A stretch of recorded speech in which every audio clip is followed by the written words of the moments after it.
پشتی شنگال هاتیا رزگارکردن و پێشمەرگên fermanda şengalê ew ên bejdariya azadkirina bajarî kirî hîvî û daxwazên cuda hene. Hinek ji wan dibêjin pêdivî hewlên cidî bihêne dayîn ji bo rizgarkirina kiç û jinên êzdiyan ew ên nûke di destê Daeş da û hinek dixwazin şengal bibîte parêzgehek ser bi Herêma Kurdistanê ve belê daxwaza serekî ew e ku şengal bihête avadankirin çi ji layê rêkxirawên nîvdewletî bît yan ji layê hikûmeta Herêma Kurdistanê bît.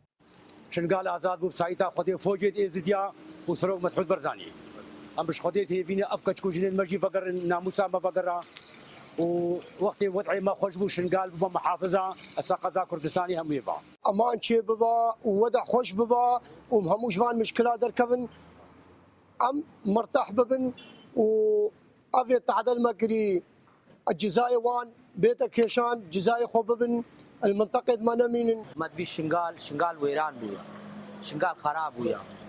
شنقال نتبجي مثلا 10 سديجي خراب شنقال زيده هفتي سدي الشنقال هاتي ويران كده ما في دولة أوروبية بين منظمات إنسانية بين الأمم المتحدة وشي دولة بهاري كاريا ما بكن ورابن دعمي بدنا ما شنقال بتاع عمران جلایکدی و عمید سمه بوسالی جگیر فرمانده شنگاله دیارتیتن کو پلانکا دارشتی هاتیه درست کنن جبوه چنده کو چه جارا دست داعش نگهیت شنگاله جبوه یکی آرامی و تناهی برقرار بیتن و خلق بوگریت سر مال و ملکتن خواه شکل دانی نه کو پشتی آزاد کردن شنگاره مرحله کادی تری پیش هیا چمکی حتی وگاوی مهم ما آزاد کردن شنگاره ولی پشتی کو شنگار آزاد کرده ابرو که مهم ما پاراستن شنگاره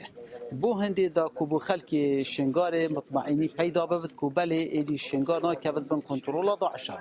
هجی گوتنه یک رکفتی سی مهای یازده ایسال کو پشتی فروکن هف پیمانان رولک برچاف دیتی ده بردمان کرنا باجار شنگاله دا و دیو دا پیشمرگ کردستانی و هیزن کردی شیان دور پیچا باجار شنگاله بکن و بکفنت ناوا باجاری دا و تمامی کنترول بکن بله ایرو پشتی رزگار کرنا باجاری پلان لشکری هاتین دانان جبو امناهی باجار شنگاله مسو گر بیتن